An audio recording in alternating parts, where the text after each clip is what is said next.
Alhamdulillahi wa kafa. Wassalatu wassalamu ala abdihi wa nabiyhi wa rasulihi Muhammadin al-Mustafa wa ala alihi wa ashabihi ahli sidqi wal wafa. Wa asyhadu an la ilaha illallah wahdahu la syarikalah wa asyhadu anna Muhammadan abduhu wa rasuluh. Amma ba'd. Faqala Allah Ta'ala fi kitabihil karim, a'udzu billahi minasyaitonir rajim. Ya ayyuhalladzina amanu taqullaha haqqa tuqatih wa la tamutunna illa wa antum muslimun. Wa qala Rasulullah sallallahu alaihi wasallam, ittaqillaha haitsu ma kunta wa atbi'is sayyi'atal hasanata tamhuha wa khaliqin nas bi khuluqin hasan. Puji dan syukur kita panjatkan kepada Allah SWT yang masih melindungi kita dari aneka bencana yang banyak dan sering menimpa baik di negara kita ataupun di negara-negara yang ada di dunia ini. Dan ternyata bencana itu ada kaitannya dengan sifat dan nama Allah. Jadi Allah itu maha adil. Allah itu tidak pernah berbuat zalim kepada hambanya.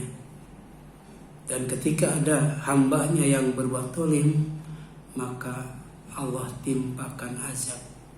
Di antaranya berupa bencana yang merupakan balasan yang setimpal. Itulah makna adil. Jadi tema kita pada subuh pagi ini adalah dosa penyebab bencana. Jadi semua bencana itu sejatinya disebabkan oleh yang namanya dosa. Jadi semua bencana yang terjadi di bumi serta menimpa manusia itu sangat erat kaitannya dengan dosa. Seperti difirmankan oleh Allah SWT di dalam Al-Quran, surat Asy-Syams ayat 14. Padamdama alaihim rabbuhum bidzambihim fasawwaha. Jadi karena itu Allah membinasakan mereka karena dosanya.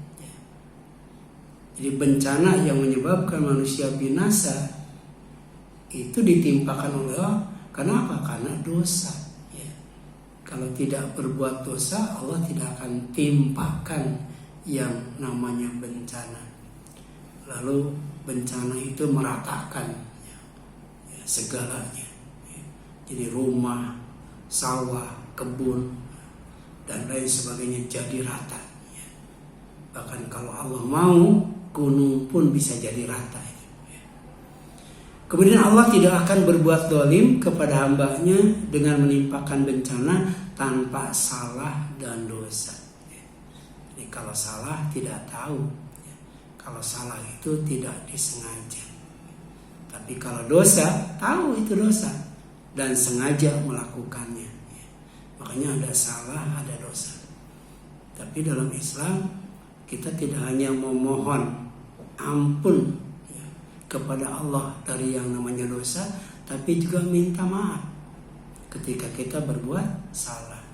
Rabbana faghfir lana dzunubana wa kaffir anna sayyi'atina wa tawaffana ma'al abrar.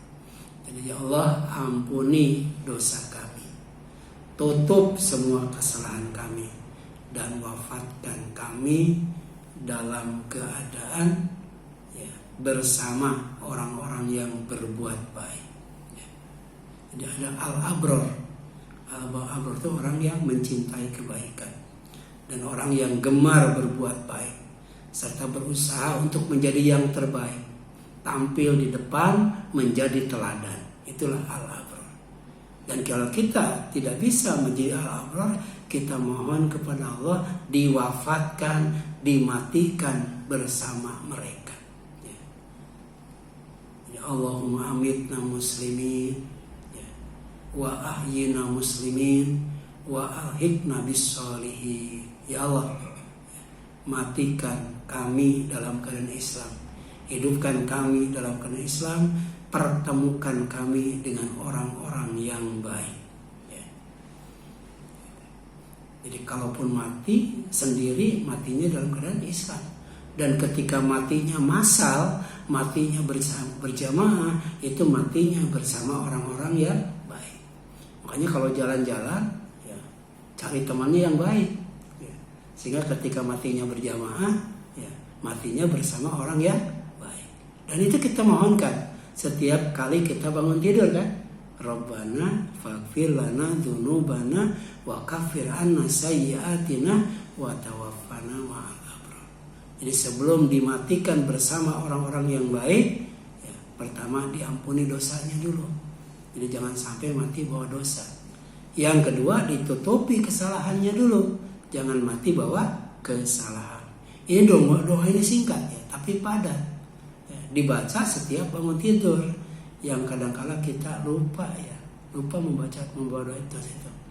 Sebab padahal idealnya, nyunatnya itu 10 ayat terakhir surat Ali Imran yang di dalamnya ada doa itu. Ya. Kemudian dan kalau Allah mau, jangankan manusia, semua makhluk hidup yang ada di bumi tidak akan ada yang luput dari bencana yang ditimpakannya. Ya.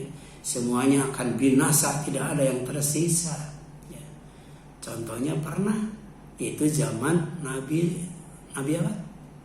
Yang harus bikin perahu, Nabi Nuh. Ya. Jadi karena waktu itu bencana yang akan ditimpakan itu tidak hanya membinasakan manusia, tapi juga akan membinasakan binatang. Makanya bukan manusia saja yang dinaikkan oleh Nabi Nuh ke kapal, tapi juga binatang-binatang. Dan untuk menjaga kelestarian, maka binatang yang dinaikkan sepasang-sepasang. Ya. Jadi termasuk dolim ya, kalau kita miara binatang tidak sepasang ya. Ada nggak yang miara binatang nggak sepasang? Iya. Sudah nggak sepasang dikurung lagi. Ya. Harusnya kan dinaikkan ke perahu itu perintah Allah ya, sepasang-sepasang. Tapi kadang-kala kita miara binatang sampai mati itu, kasihan itu. Ya, hak asasi binatangnya tidak diperhatikan. Ya. Mereka juga ingin berpasangan, betul nggak? Ya, kalau bisa ngomong ya, tanya itu ya. Jadi apa kata Allah? Walau yu'akhidullahu an-nasa bima kasabu ma taraka 'ala dhariha min dabbah. Ini Al-Quran nih sebagai tadzkirah, ya, peringatan, zikra. Ya. Dan sekiranya Allah menghukum manusia disebabkan apa yang telah mereka perbuat, niscaya Dia tidak akan menyisakan satupun makhluk bergerak bernyawa di bumi ini. Ya. Bahkan ada peristiwa ya, di mana manusia dibinasakan semua. Yaitu manusia yang durhakanya tidak disisakan itu kaum Ad dan kaum Samud. Ya, fahal taro mimbakian.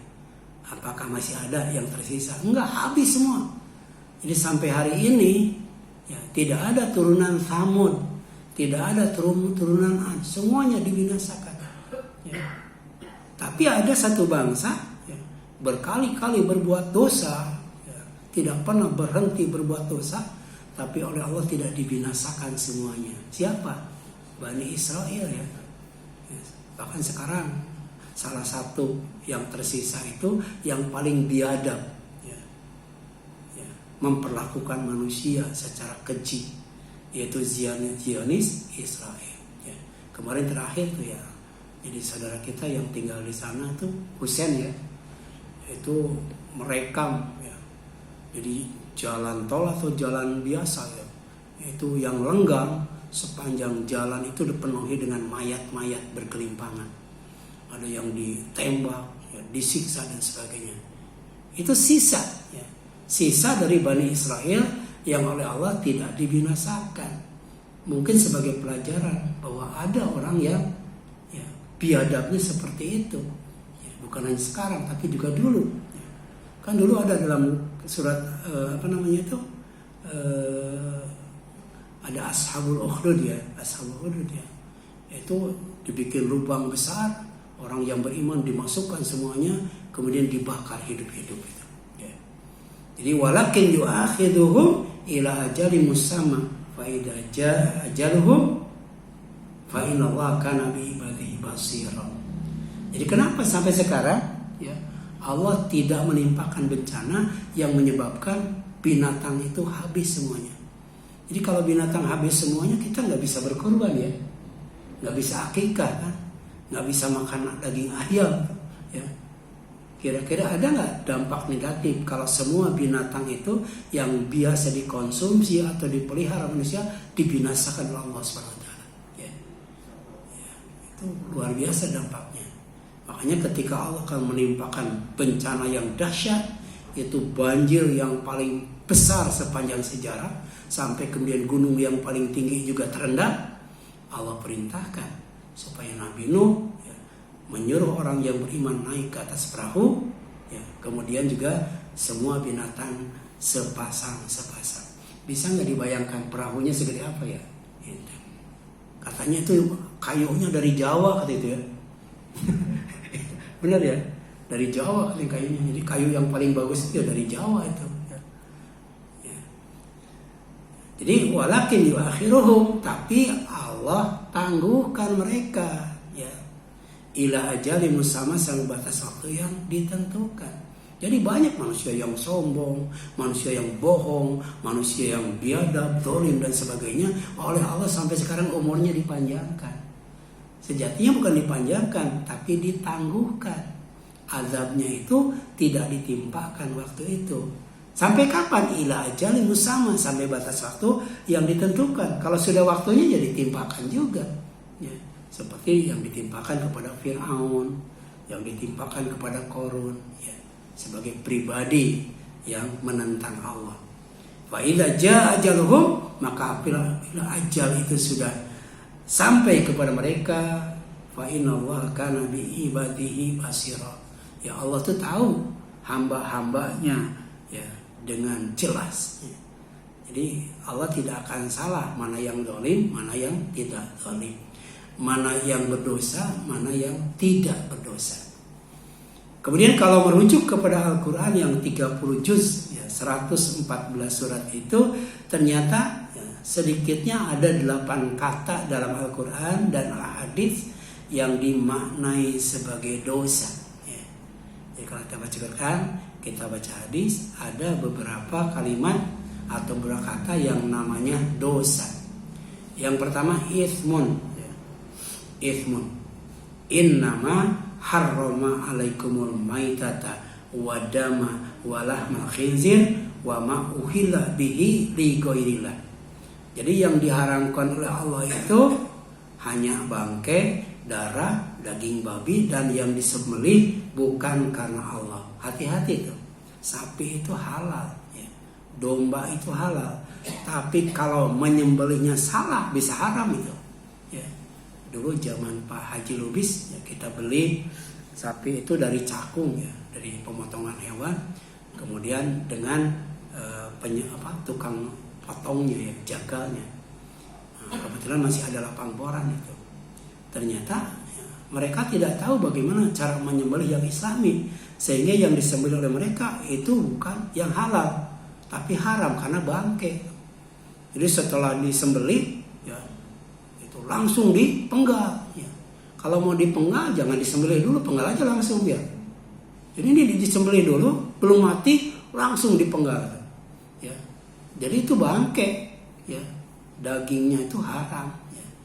Jadi walaupun sapinya halal, kambingnya halal, tapi kalau cara menyembelihnya bukan karena Allah, apalagi untuk dijadikan sesajen. Ya.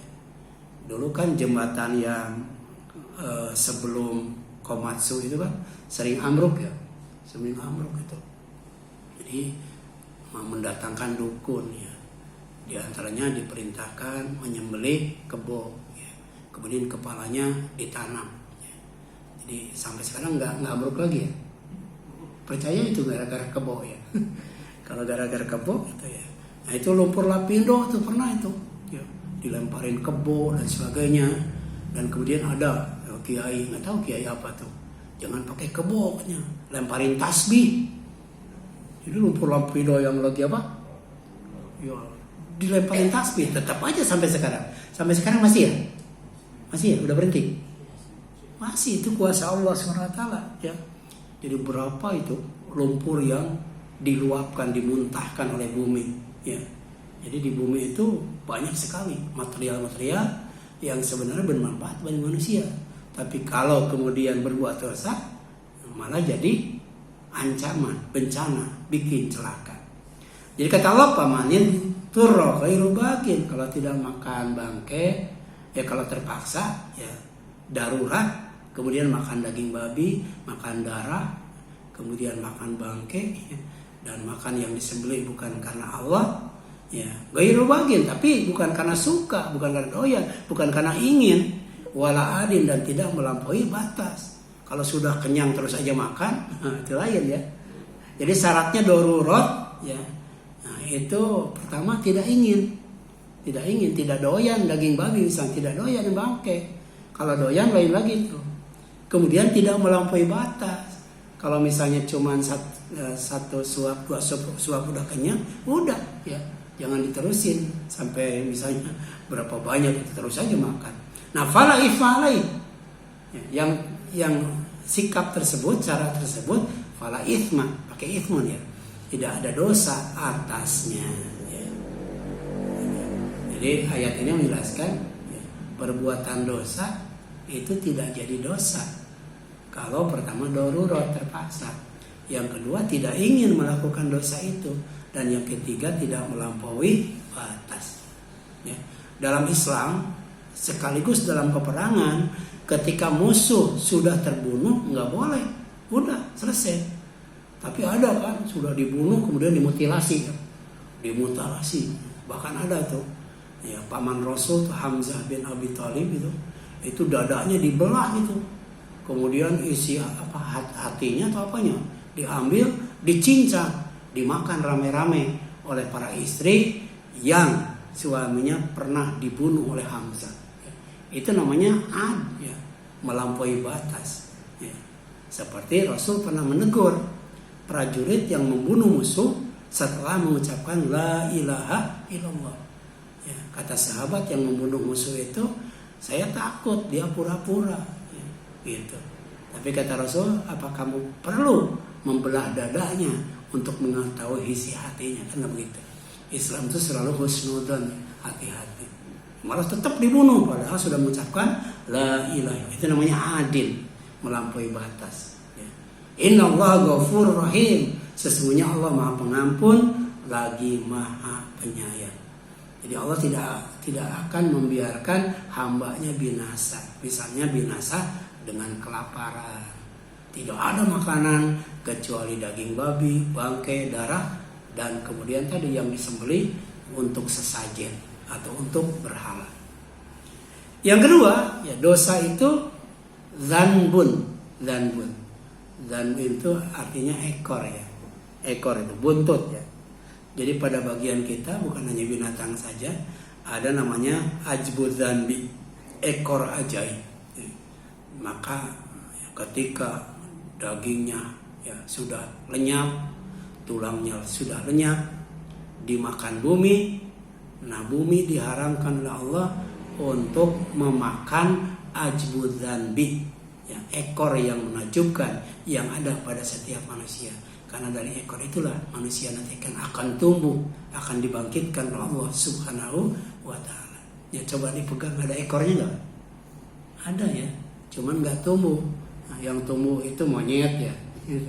Makanya ada orang yang muja sama monyet ya, ke Gunung Kawi. Gunung apa dia? Jadi setiap bulan purnama mereka ke sana untuk apa? Motong buntut. Dipotong, kalau nggak dipotong manjangin katanya. Walau alam ya. Karena waktu itu di rumah saya tuh banyak yang munjung, yang muja. Ada yang muja ke monyet, ada yang muja ke babi, ada yang muja ke buta hijau, kaya-kaya tuh, kaya-kaya. Tapi pelit-pelit, karena orang yang muja ke setan itu nggak boleh dermawan, harus pelit itu. Ya, gitu. Nah, Nabi SAW bersabda, innal mu'min yara dzunubahu ka'annahu qa'id tahta jabalin yakhafu ayaqa'a alaih. Sesungguhnya orang yang beriman itu ya, ketika melihat dosa-dosanya yang akan dilakukan, melihat dosa yang akan dilakukan, ya seolah-olah dia sedang duduk ya di bawah gunung. Ya. Jadi dosa itu seperti gunung. Ya. Dia duduk di bawahnya dan dia tidak mau melakukan dosa. Kenapa? Ya khaufu ayaqani, karena dia takut gunung itu menimpa kepadanya. Inilah ciri orang yang beriman. Ciri orang yang beriman tuh ketika dia akan melakukan dosa batal, nggak jadi, di cancel. Kenapa? Karena takut. Nah, karena dosa itu ibarat gunung, seperti dia duduk di bawah gunung, takut kalau gunung itu menimpanya. Ya, itulah. Wa innal fajir, sedangkan orang kafir, orang yang berdosa, yang gemar berbuat maksiat, ya radzunubahu, dia melihat dosa-dosanya itu kadzubabin, seperti lalat. Ya, kalau orang yang beriman seperti gunung, orang kafir itu seperti lalat. Dia tidak takut berbuat dosa sehingga dia jadi berbuat dosanya. Ya, kenapa? Karena dosa itu seperti lalat marro ala anfihi, yang lewat di depan hidungnya. Ya, kemudian faqala biha kada. Ya, tinggal di sini aja kan. Ini ya. Jadi orang yang fajir, ya, orang yang kafir itu melihat dosa seperti lalat yang terbang di depan hidungnya. Nah, begini aja udah. Ya. Suka meremehkan dosa. Makanya ketika melihat dosa dia terus jadi berbuat dosanya. Ya, karena tidak ada rasa takut. Ya. Makanya orang yang fajir itu ya berbuat dosanya terang-terangan. Berbuat dosanya itu bangga ketika diupload, ya. Ketika dosanya itu diviralkan. Kenapa? Tidak ada rasa takut, tidak ada rasa malu, karena tidak percaya dengan hari kiamat. Ya, liyab jurul insanu amama. Jadi manusia itu akan terus-terusan berbuat dosa. Kenapa? Yas'alu ayyana yaumul kiamah. Karena dia tidak percaya kepada kiamat. Kapan sih kiamat itu? Ya. Padahal sebelum kiamat juga ada kan bencana yang mengancam mereka. Tapi tadi tidak takut, dianggapnya seperti lalat. Kemudian yang ketiga, dosa penyebab bencana itu namanya khoti'ah. Khoti'ah. Ya. Jadi mimma khoti'atihim. Nabi Nuh itu kenapa umat yang tidak naik perahu oleh Allah ugriku, ditenggelamkan. Kenapa ditenggelamkan? Bukan Allah zalim. Mimma khotiatin, karena mereka berbuat dosa, berbuat salah. Harusnya nyembah Allah, malah nyembah patung. Itu patung di zaman Nabi Nuh itu apa saja namanya itu? Ya. Apa? Wad, Suwa, Ya'uq, Yagus, ya. Itu 4 patung yang disembah di zaman Nabi Nuh. Itu khati'ah, dosa, salah. Karena yang benar bukan itu yang disembah, tapi Allah. Mimma khati'atihim, karena mereka berbuat dosa, karena dosa-dosa mereka melakukan kesyirikan, ugriku, mereka ditenggelamkan oleh Allah. Fa'udkhilu, dan tidak berhenti dengan bencana saja. Nanti ya, umat Nabi Nuh yang ditenggelamkan itu akan dimasukkan naran, ke dalam neraka. Ya, alam tajidu lahum min dunillahi ansara. Kalau sudah masuk neraka, mereka tidak akan mendapati ya apa? Ya, yang bisa menolong orang yang dimasukkan ke dalam neraka. Ya. Ini luar biasa ya. Jadi ada ismun, ada zanbun, ada khoti'atun. Tiga-tiganya menyebabkan bencana. Yang keempat, sayyi'ah. Sayyi'ah ini lawannya hasanah, ya. Lawannya hasanah, ya. Jadi yang tidak baik, ya. Ya. Hasanah itu kaitannya dengan ibadah, beribadah kepada Allah seolah-olah melihat Allah, ya. Kemudian ketika tidak bisa beribadah seolah-olah melihat Allah, dia berusaha untuk yakin bahwa ketika ibadah dilihat oleh Allah. Makanya ibadahnya itu jujur, ibadahnya itu serius, ibadahnya itu semangat. Kenapa? Karena yakin dilihat oleh Allah Subhanahu wa Ta'ala. Ya. Itu hasanah dalam ibadah.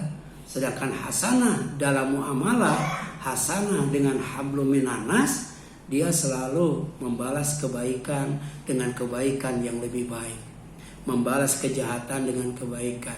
Jadi orang yang jahat itu dibaiki, ya, didoakan untuk kemudian tidak berbuat jahat, ya, kemudian juga dimohonkan ampunannya, dimaafkan kesalahannya, dibalas dengan kebaikan. Itu namanya muhsin, ya.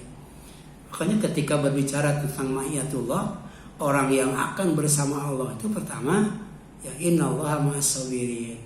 Allah itu bersama orang-orang yang sabar. Orang yang sabar itu mampu membalas, tapi tidak membalas itu sabar, malah memaafkan. Yang kedua, orang yang bertakwa itu bersama Allah. Dan yang ketiga, orang yang berbuat baik, ya. Innallaha ma'al ladzina taqaw wal ladzina hum muhsinun.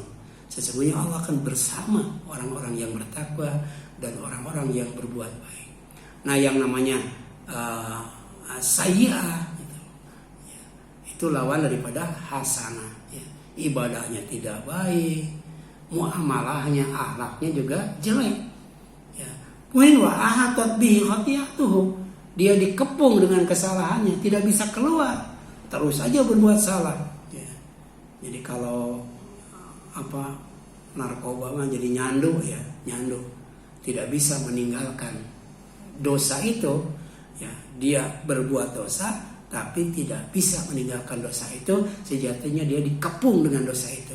Jadi balaman kasaba sayyi'atan wa hatat bihi khati'atu, siapa saja yang melakukan dosa kemudian dikepung dengan dosa itu, tidak bisa taubat, tidak bisa meninggalkan dosa itu, fa ulaika ashabun nar, maka itulah sahabatnya neraka, ya, itulah penghuni neraka.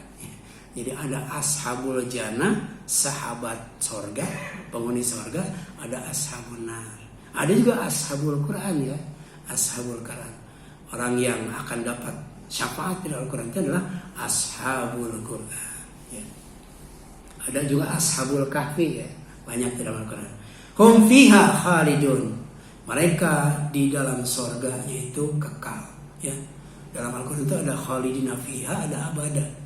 Kalau khalidina fiha itu adalah selama umur langit dan bumi, itu lama banget tuh. Tapi kalau abada, selamanya, ya, illa masya rabbuk, Allah bisa lebih lama daripada khalidina fiha, baik yang tinggal di sorga maupun yang tinggal di neraka, ya. Yang kelima, ya, semuanya ada 10, ya. Kita lanjutkan yang 5, yang lainnya di pekan depan. Nah, yang 5, ya, dosa penyebab bencana itu namanya junah, ya, junah, ya, junah. Laisa alaikum junahun an tabtagu fadlam min rabbikum. Bukanlah suatu dosa bagimu mencari karunia Tuhan, ya. Jadi mencari karunia Tuhan itu bisnis, ya, ya, dagang, cari rizki, ya, untuk mendapatkan keuntungan, nggak dosa itu, ya, ya. Jadi bukanlah suatu dosa pada kalimat mencari karunia, maksudnya mencari karunia berupa, ya, dari Allah dengan berdagang dalam haji, ya, tidak haram atau makruh, ya. Jadi kalau kita mau haji, mau umroh, sekalian dagang, ya, itu boleh, ya, dagang sambil haji, ya, haji sambil dagang, mana yang bagus tuh? Dagang sambil haji atau haji sambil dagang? Itu boleh. Jadi tidak dosa dagang sambil haji. Ada yang biasanya ada yang jualan bubur kacang, ya, ya, ada jualan bakso dan sebagainya, ya. Itu di musim haji atau di musim umrah, ya. Jadi bitijarah fil haji, dengan cara berdagang pada waktu musim haji sekaligus berhaji. Ada yang jualan rokok gudang garam, ada tuh. Emang di sana nggak ada rokok, kan? Ada tuh, dia bawa rokok berapa slop gitu, ya. Itu dijual kepada jamaah haji. Gitu. Bal yuridul insanu liyafjura amama. Ya, apa tadi? Junah ya, junah. Jadi junah itu artinya adalah dosa, dan ini menyebabkan bencana kalau dilanggar. Ya, tapi ada amalan yang tidak dosa, yaitu ketika haji jualan, itu boleh ya, jualan. Jadi sambil ibadah, sambil ma'isyah, sambil muamalah, insya Allah. Jadi Islam itu ternyata mudah ya. Islam itu tidak susah. Islam itu ringan ya. Islam itu tidak berat ya. Agama yang benar-benar ya, cocok dengan manusia, karena manusia itu ciptaan Allah ya. Maka aturan yang cocok buat manusia adalah aturan Allah ya. Aturan Allah itu ada dua. Yang pertama Al-Huda. Al-Huda itu Al-Quran. Yang kedua Dinul Haq, agama yang benar, itu Islam. Dan itu yang dibawa oleh Rasulullah SAW, yang kita harus menjadikan keduanya unggul. Itu tugas kita ya. Tugas Rasul itu pertama ya, mentauhidkan umatnya dalam ibadah ya. Dan perang itu baru berhenti kalau tauhid sudah tegak. Yang kedua apa ya? Yang kedua adalah menyempurnakan akhlak yang mulia. Jadi ciri utama dan pertama dari umat Nabi Muhammad SAW yang paling menonjol adalah akhlaknya. Dan dengan akhlak inilah banyak ya manusia yang masuk Islam. Ketika di zaman Rasul, zaman sahabat dan lain sebagainya. Dan yang ketiga, risalah, misi utama Rasulullah SAW itu adalah memenangkan Islam, memenangkan Al-Quran ya. Walladzi arsala rasulahu bil huda wa dinil haq liyudhhirahu 'ala dini kulli walau kariha musyrikun. Jadi orang muslim nggak senang kalau Islam itu unggul, kalau Al-Quran itu unggul, nggak suka. Padahal itu tugas kita, bagaimana supaya Al-Quran itu ya kita unggulkan di atas agama-agama yang lainnya. Wallahu a'lam.